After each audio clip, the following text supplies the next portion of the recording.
Hi guys, it's Oleg here, and I'm on a mission to bridge cultural gaps. And in that vein, I'll be speaking today with Kiran Bhat.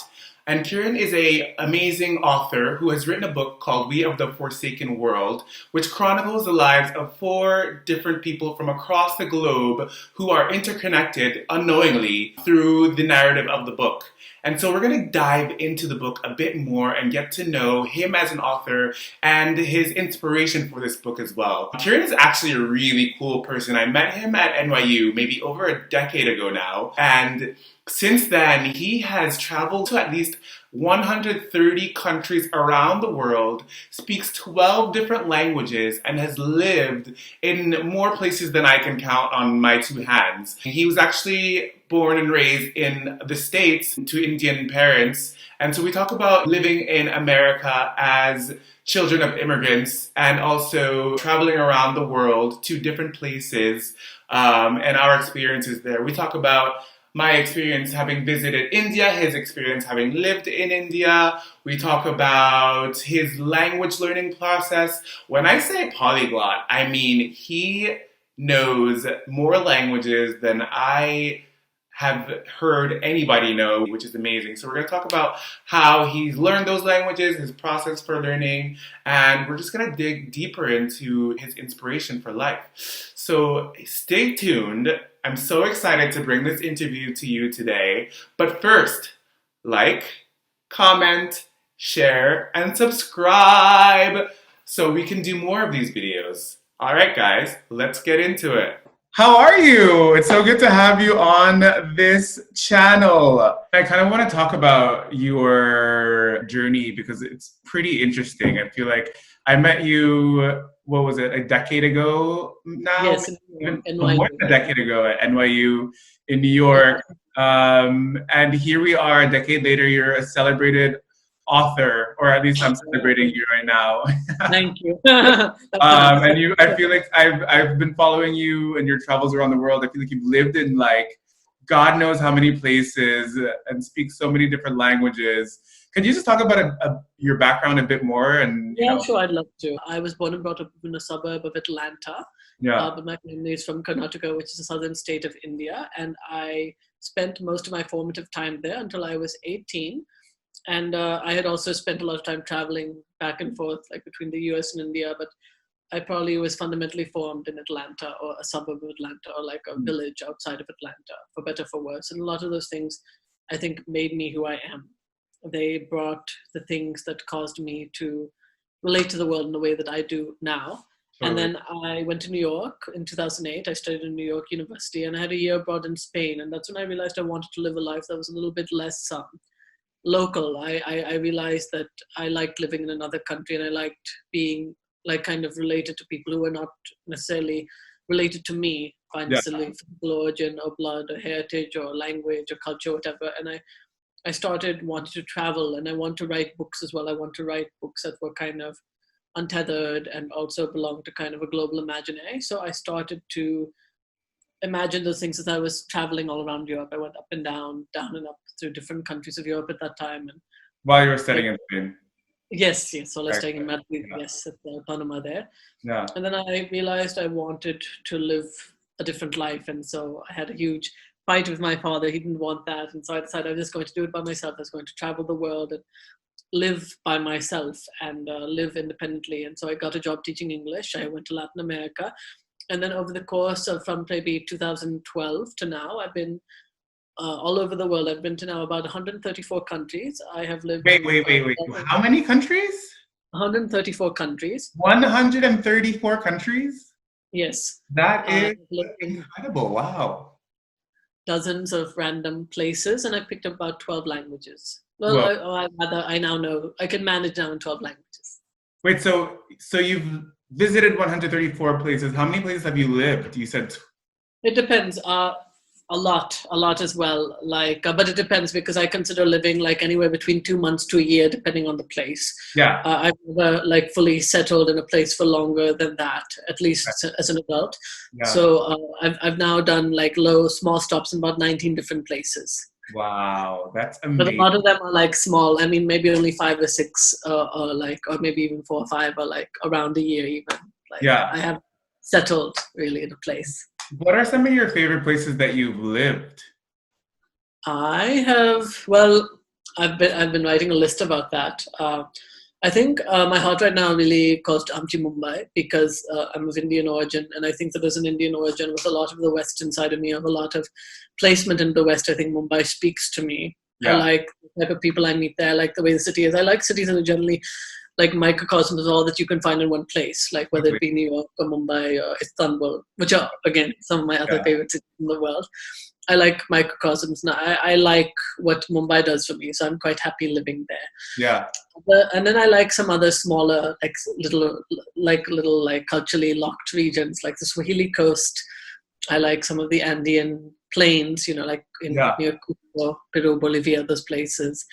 I like a lot of different like atmospheres, I guess, but they usually tend to be hyper mega cities. So they remind me a lot of my grandmother's home in Mysore, like these types of smaller tropical cultural cities.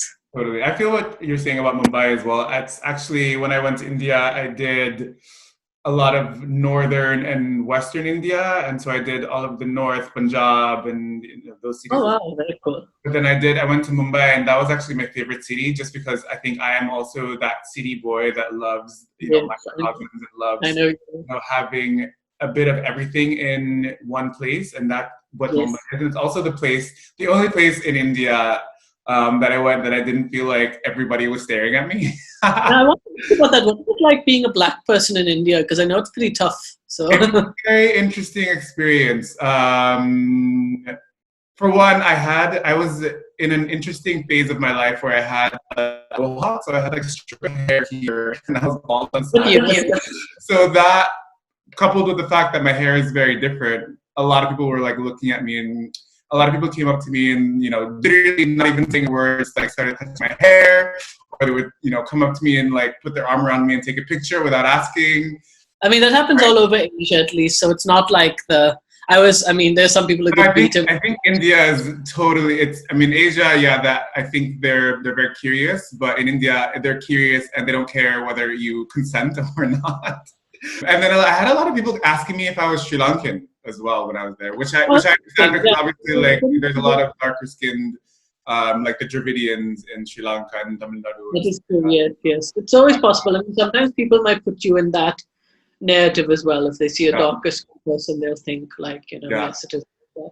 But I also, overall, I felt as a black person in India very. I mean, I feel like it was welcoming. Everybody was super nice. It was just I was an odd thumb out, so I stood out everywhere I went. But it was. I mean, it was fine. I'm used to that. and just because some people deal with like really negative things there, so I'm just glad Yeah. that there's nothing like violent or anything No, no, no, too no. It was yeah, it was an psychological. amazing experience. I'm Yeah, actually dying to go back to. Now that you mentioned, I'm dying to go back to Mumbai. I would love yeah, another sure, trip. please. And then also a bit of Yeah. some of Goa, and I'm dying to also. I know it's not part of India, but Sri Lanka, I really want to check out as well. What year did you go to India, if you don't mind me asking? I went 2010. 2000, oh, long time back. Yeah, Yeah, so yeah, it might yeah, have a been. long time ago. Yeah, I think India is an interesting place for anybody to go to. So I would definitely stress the importance of checking it out, just because it's so different from anywhere else in the world. It's just another world into itself. So I love it. I think that's a great segue into your book, We of This Forsaken World.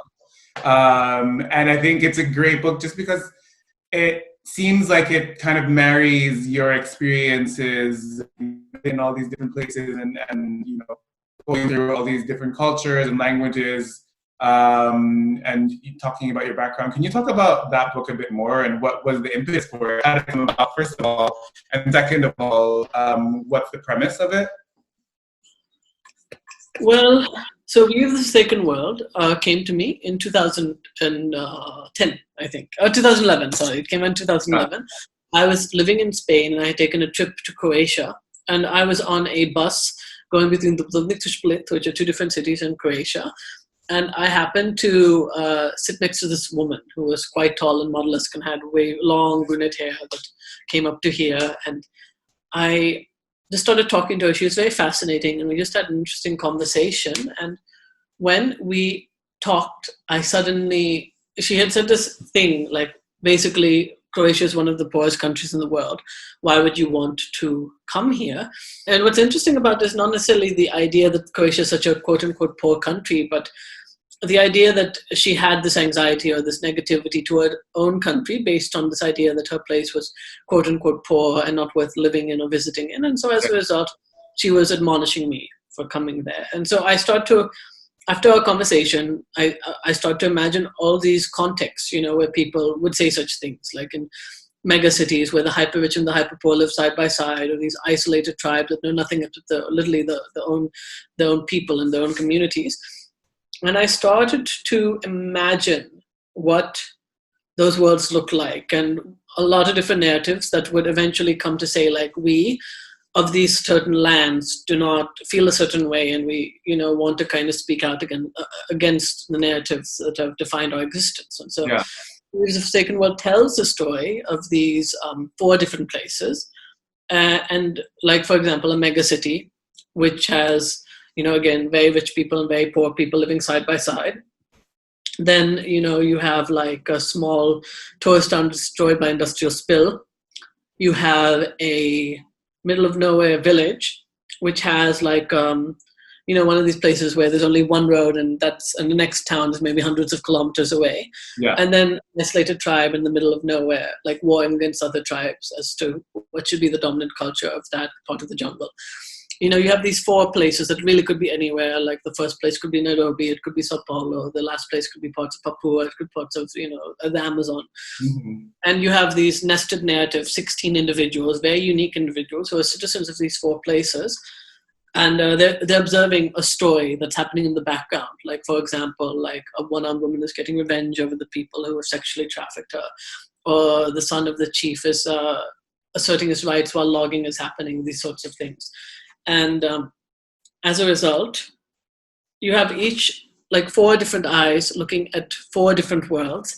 And to represent connectivity, like someone right now based in London talking to someone right now in Melbourne, I created these webs of connectivity, these lines of language that blur one narrative in one place into another. And it creates a poetics of interconnection where these 2 spaces are blurring.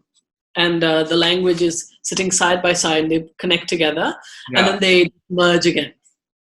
Yes. And so they never know who each other are. They're just disparate stories that are connected through this that you've created. These webs of language, that are blowing them back and forth. Yes. That's so cool. And how long did it take you to write this book? Well, I would say the groundwork of it started from 2000 and from 2011 up to 2017. Yes. And, the vast majority of that work was probably 2013, 14, 15. Yeah. And then What was your writing process? Well, you just simply work on it, right? Like you just sit there and you do a draft, then you give it a few months, you do another draft. I think the place helped me a lot. Like I wrote some of my best drafts in places like Kenya or Peru or Indonesia. Wow. I think particularly because I had this wonderful place like in a coastal city called Malindi, which is in this isolated, like, it's not isolated, it's on the Swahili coast. It's a major tourist town for Kenya. Not like one of the major ones, but relatively like up there, like maybe in the 10.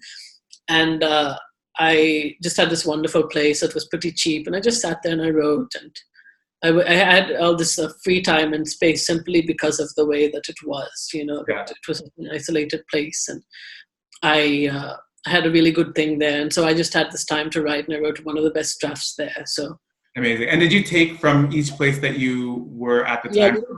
I'm sure. A lot of it influenced, just cross-pollinated in a certain way, which is why the regions themselves are cross-pollination.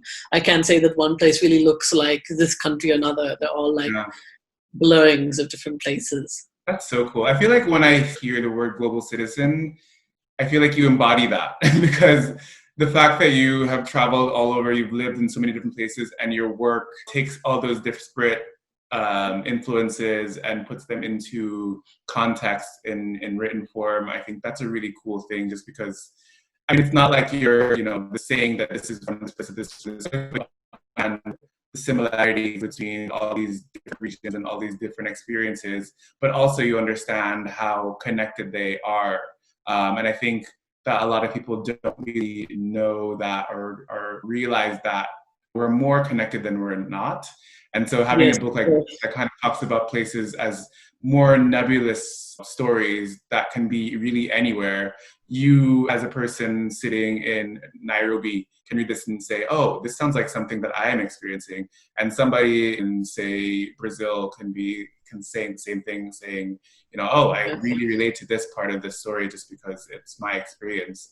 And having the connectivity between those makes it so that they understand that not only are they connected in the story, but they're actually connected to other people outside of the story in the real world.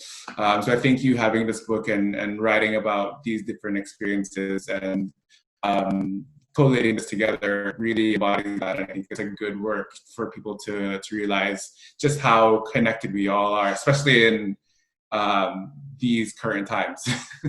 Yes, I think a lot of what you said was part of my rationale for constructing the book this way. Yeah. And I would like to believe that people think that. I also wonder if that in creating places that are so nebulous, perhaps I incidentally created places that people don't recognize and as a result do not relate to as much. I wonder if it is better, and this is something I'm working on my next book, is like setting the scene a vast amount of topographies to the extent that each one is discernible and local and understandable, and then it blurs to another place that's equally as local. I think in this book I was trying to reach that globality by trying to just be like as generic as possible and then fill it in with as much specificity in the context of my imagination.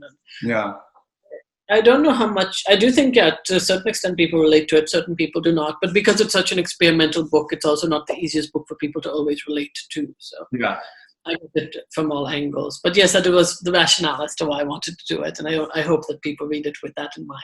Interesting. Yeah. I'm excited to see what other books you come up with. I know you've also written some other books in other languages as well, right?